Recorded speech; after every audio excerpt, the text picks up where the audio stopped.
Was your child just diagnosed with an autoimmune disease?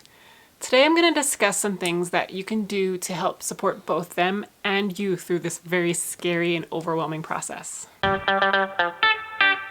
So this is a little bit of a departure from my usual videos, but it's because my son Nathan, about a week and a half ago, was diagnosed with type 1 diabetes. I had kind of not really paid attention to the symptoms when they first happened. He was complaining about being thirsty and drinking a lot and having to pee in the middle of the night, but it was also negative 17 degrees here. So I figured, everything is dry. So we're just gonna drink more, pee more as a result.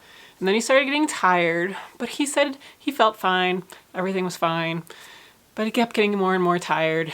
And then finally, a couple of days after all of this, I decided to take his blood glucose because I happen to have a blood glucometer to take my own blood glucose every so often. And it was at a 488, which is definitely in the diabetes level, but it's also really, really high.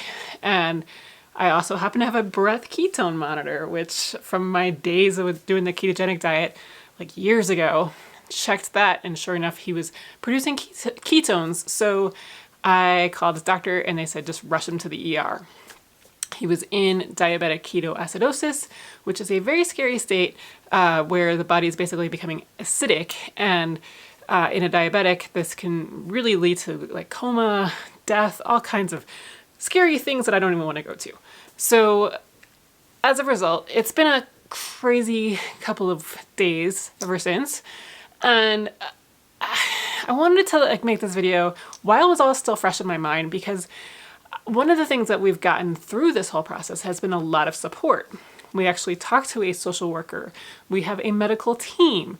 We have a lot of people that have been helping us through this.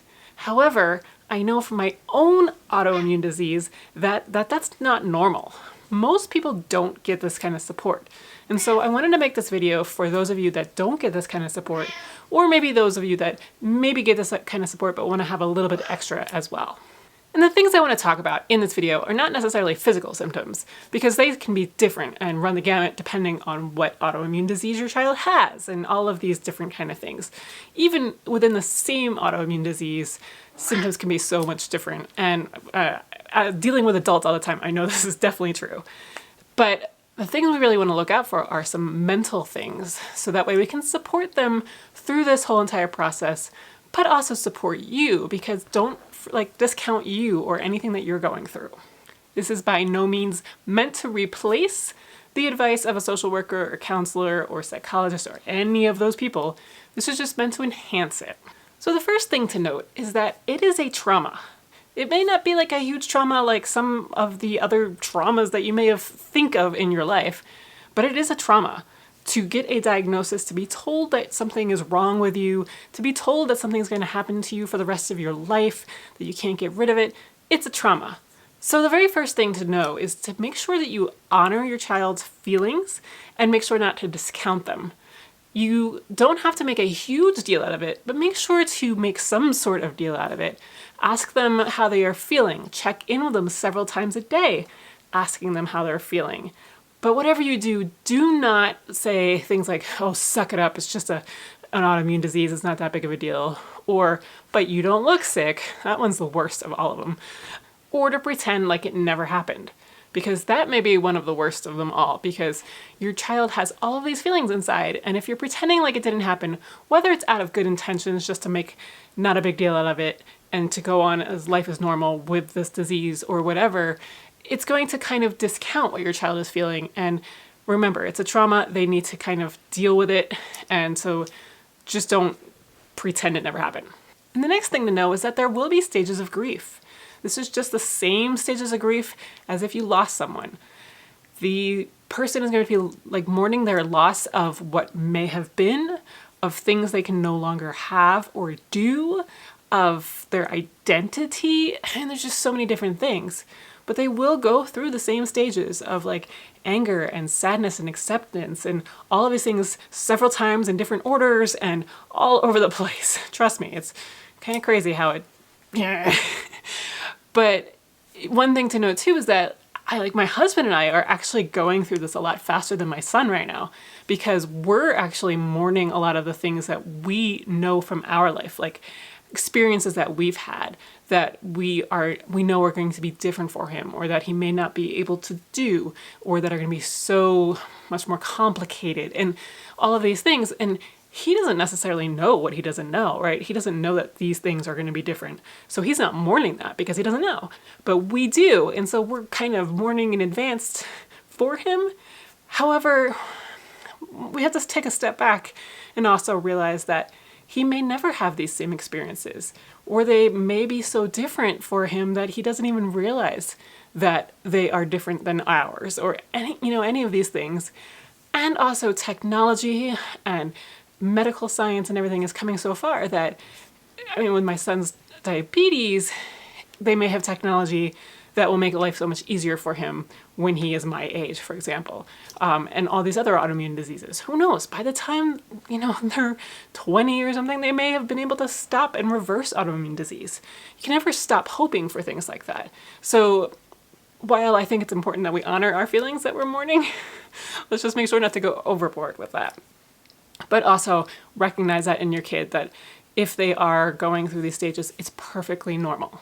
And also note that sometimes these grief things come, like I said, like they're like all over the place, but they sometimes sneak up on you out of nowhere, where you think you're doing just fine and you might be really positive about your disease, and then one day, bam, it just hits you and you're really, really sad.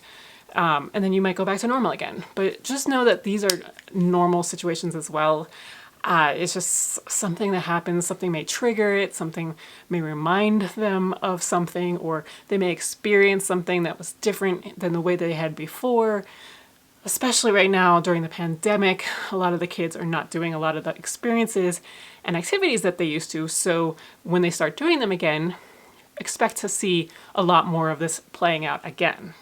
Okay, the next thing is victimhood mentality. The whole woe was me, or why did this happen to me, or feeling sorry for themselves. This is totally normal, trust me, because I go through it and I went through it. But make sure, again, to honor it, but don't let it happen for too long. Let it happen for a few days or weeks, but then start kind of redirecting their attention, because you don't want them to get stuck in this as their operating mode. You want to have them understand that there is more to life, and that it is not all about their disease, and that things are not happening to them, things are happening for them. So you can do things like reframing the situation, saying, oh, things could have been so much worse. At least you're not dead, or maybe in the future, this will be something that will really help you stay healthy and really be in tune with your body, which is not something that most people have, and it is a really special gift to have.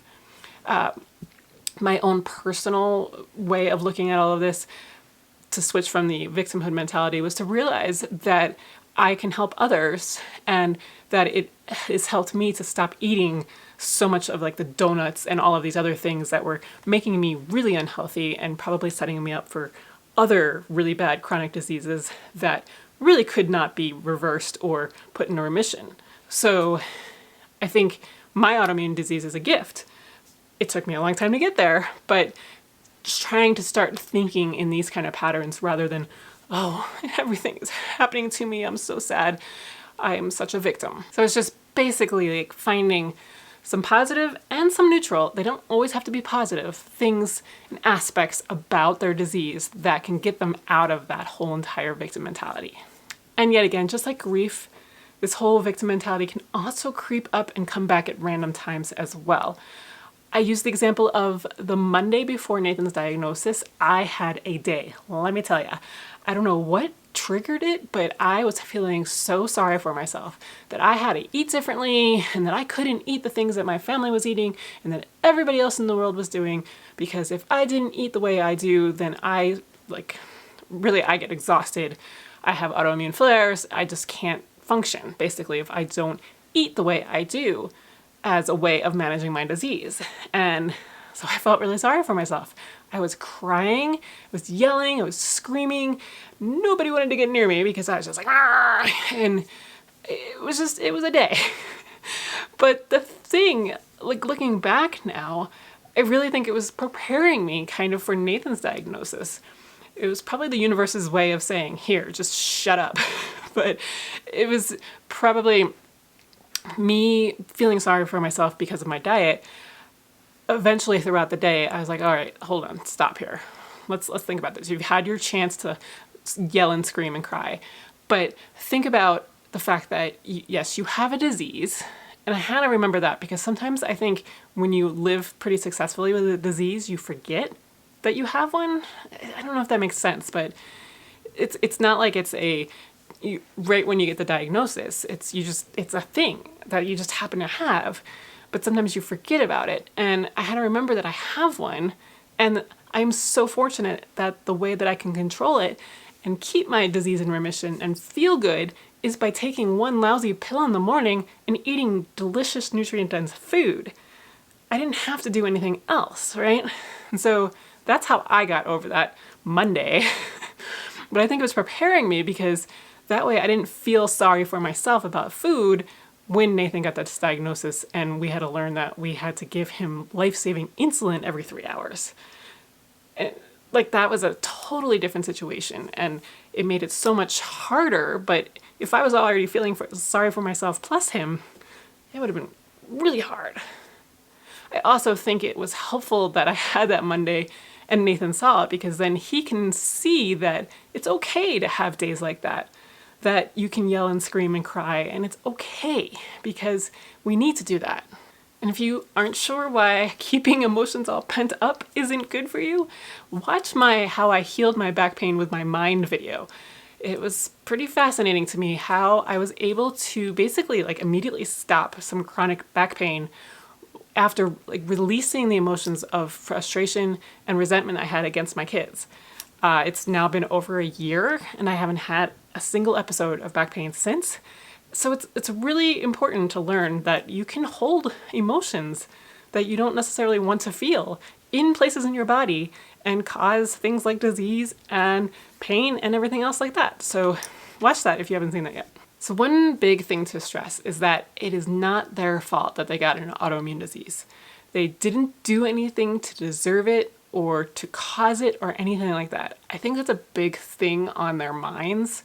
So it really helps to stress this so that it is no longer a worry of theirs.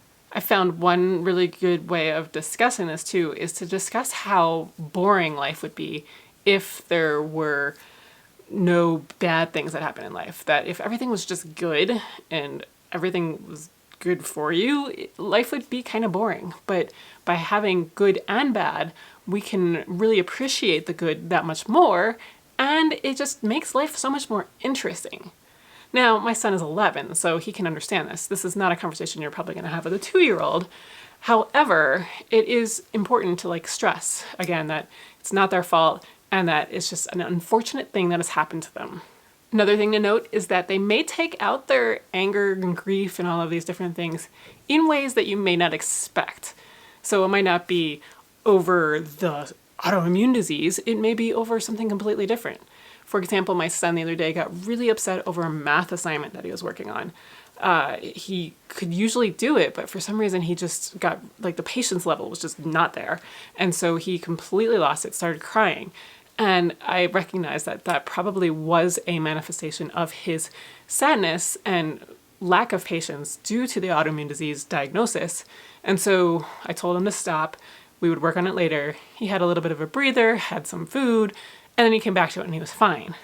But just look out for things like that. Another example was last night. He asked if he could make pancakes in the morning, and we said no, that we had to make sure that we knew how many carbs were in it so that we could dose them properly for insulin. And he got really, really upset. The situation didn't warrant that reaction. And so it was a much bigger reaction than what he should have had. However, again, he's taking it out in different ways. Also note that being tired can exacerbate this even more. So make sure that your child gets enough sleep during this period of time. I always notice that when I'm tired, I feel sorry for myself a lot more, or I get a lot angry about things and can't handle or cope nearly as well. So if you're concerned that your child is holding on to emotions and not really releasing them or expressing them, sometimes they may just not have feelings about it. They may, again, it might not have hit them or something like that. But if you think that they are feeling them, but just kind of penting them up, then things like EFT or tapping is really helpful. And you just videos for this, but you just kind of tap upon acupressure points along on your face and collarbone and head, and it helps to release the emotions. Brad Yates is a really good resource, and I'll put some links below for this, but I find it to be so helpful because it definitely makes you feel like released and just kind of, I don't know, not nearly as just tight and tense with emotions afterwards. But you can also do things like journaling, and maybe something with a lock might help if they are really feeling kind of like close to the belt about this. Breathwork is another one that is really good. It's really starting to gain popularity these days, so there's a lot of different YouTube stations and everything out there that you can look at to find out more about that. And then also maybe even having them close their eyes if they're willing to do this, and like kind of do a body scan and figure out where they may be holding on to tension in their body. They may not even realize they're doing this. A lot of times we don't until you take that moment and kind of just scan and evaluate your body. And then maybe if they are holding on to tension or tightness somewhere, then they'll appreciate the idea of looking into that further and maybe what emotions they're holding on to. I'm not going to go too much into any more techniques because I could probably do a whole entire series on this. However, I will put some links below of some of my favorite resources if you want to learn more about all of this. And another big thing is to make sure that you teach them about their disease in a way that they can understand for their age. So you're going to teach it in a different way to a 2-year-old versus an 11-year-old versus an 18-year-old. And this may involve you having to learn about it yourself, first of all. So you probably want to do some research first to explain to them what's happening to their bodies. But I do find a good overall approach with autoimmune disease is just explaining to them that their bodies typically, their immune system works really hard to fight off viruses and bacteria and other bad things. And sometimes they get a little confused because there are things in our body that look like bacteria and viruses. And so sometimes our body just attacks those instead. And you can insert that organ, so thyroid, when your body gets confused, it hits a thyroid or your pancreas or your skin or whatever it is. And then it's just your body's trying to be helpful, but oops, it kind of got a little confused. And it's important to note that there are estimated to be over 50 million people in the US alone that have autoimmune disease. So it's not like it's an uncommon thing. There are a lot of people that are going through it. So it may help to note this so that way they understand that they're not going through this alone. So the next few are not so much for the kid who got diagnosed, but for the people around them. So like, for example, siblings. Siblings may have big feelings around this whole thing too. And sometimes they may not express them because they don't want to take away from the kid who got diagnosed or like seem like they're trying to get too much attention or anything like that. They may be scared too. So it's important to check in with them as well. A lot of times I find with my child to ask leading questions because he doesn't tend to share unless I ask him questions. So I ask him some questions like, hey, were you scared for Nathan? Like, what are your feelings about this? What do you think Nathan is going to have to do for the next however many years? All of these different things. And so we've had conversations about this, but just acknowledging his feelings as well and noting that they may also take it out in totally different ways, just like the child who was diagnosed. For example, my younger son started randomly crying over something the other day, totally unrelated, and would not talk to me at first. But I recognized that he was probably just kind of letting off steam over the whole situation. And so I went and I just talked to him while he was crying and just said, I understand, like, we're all scared about this. It was such a scary situation, but luckily Nathan's doing better now and we're going to be able to help him. And I think that really helped and kind of like talked him through it. It can also help if you get the sibling involved in the other child's disease process or whatever they have to do. For example, we pricked my younger son's finger to get his blood sugar just so he could see what Nathan had to do several times a day. he also made a card for Nathan, so he felt a little bit more involved in the process. And then I've given him a job that he has to unfortunately follow Nathan around everywhere he goes right now, to be his buddy, to make sure that he is, staying healthy and not fainting or anything like this. I stressed the importance of how important this job was because I really, really need someone to do that. And so I think he felt a little bit better about it, and it kind of took away some of the whole big scariness and all the big feelings that he was having. And then on to you. This is, being a parent of someone with autoimmune disease is definitely a lot harder than being a person with an autoimmune disease. I thought just being a person with one was hard enough, but there's a whole other set of emotions that come up with this. And again, like I said, you may pre-grieve for some of their situations that they may have different experiences with, or may not be able to have the same experiences. So make sure you honor and process through all of those emotions, but also make sure that you honor all of your emotions that you have about like the way that your life may change, the way that you may have to change the way that your family does things, or the way that you do things. You may have to work different hours, or all of these different things can affect you. And so make sure you honor the feelings about that. Don't tamp them down. Don't push them off or say, oh, it's all for my kid. Honor those feelings. You can get help. You can talk to other people. Just don't ignore them.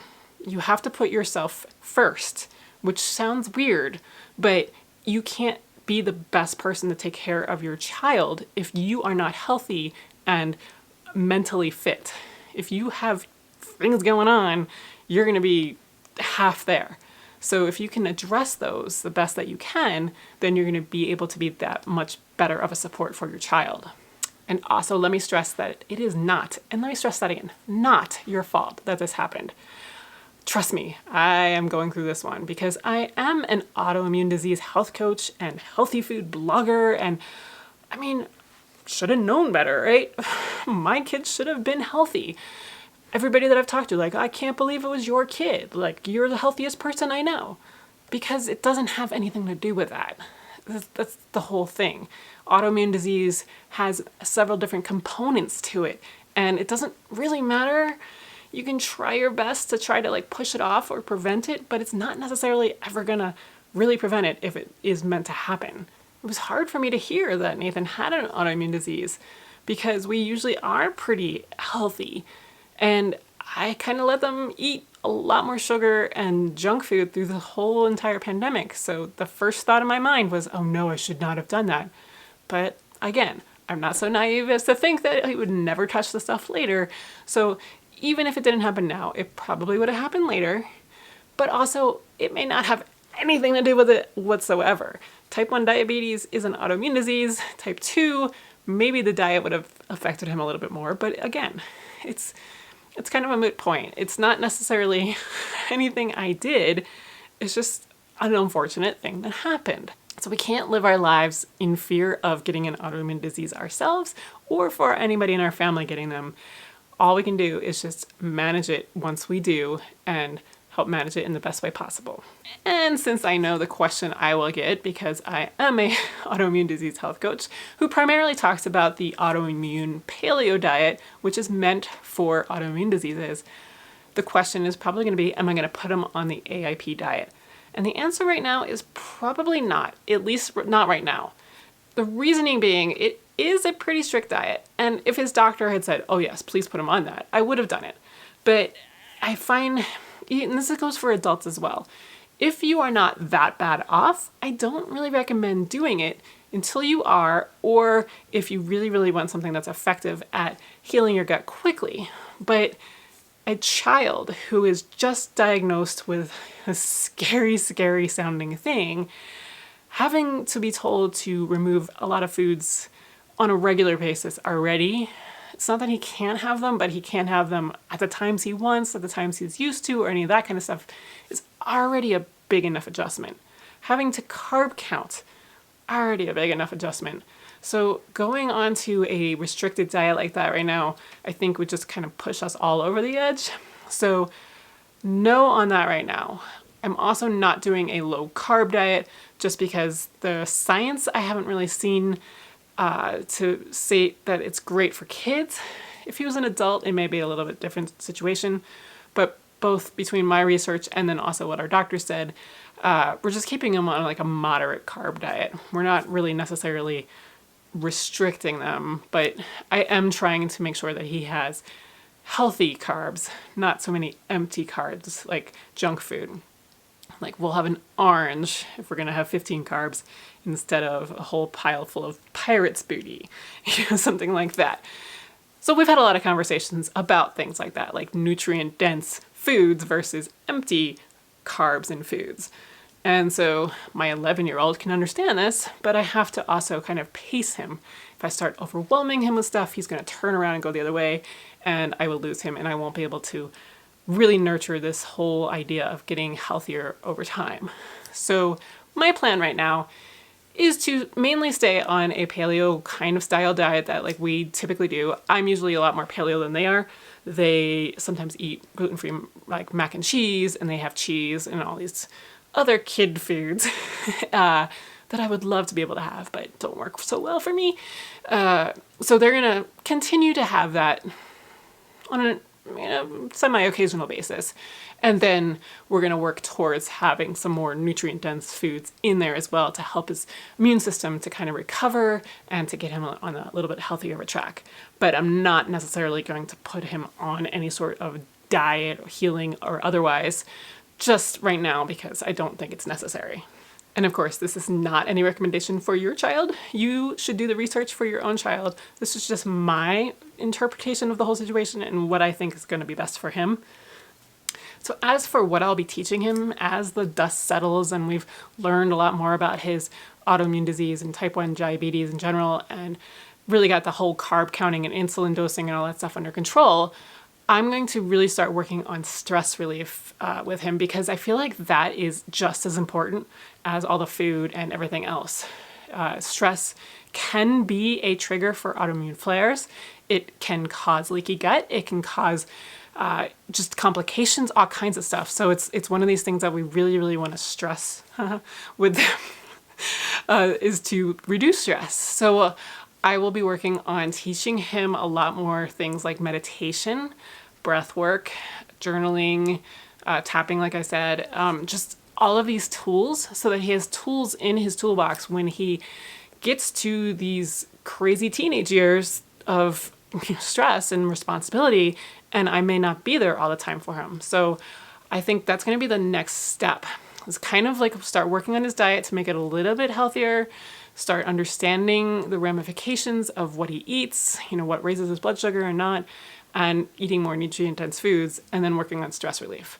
So those are my big things for this whole entire diagnosis. I know this is a long video, but I wanted to make this because it's just super important information and just stuff that I feel like every parent should know when they have a child that goes through this whole entire process that I don't think most people get.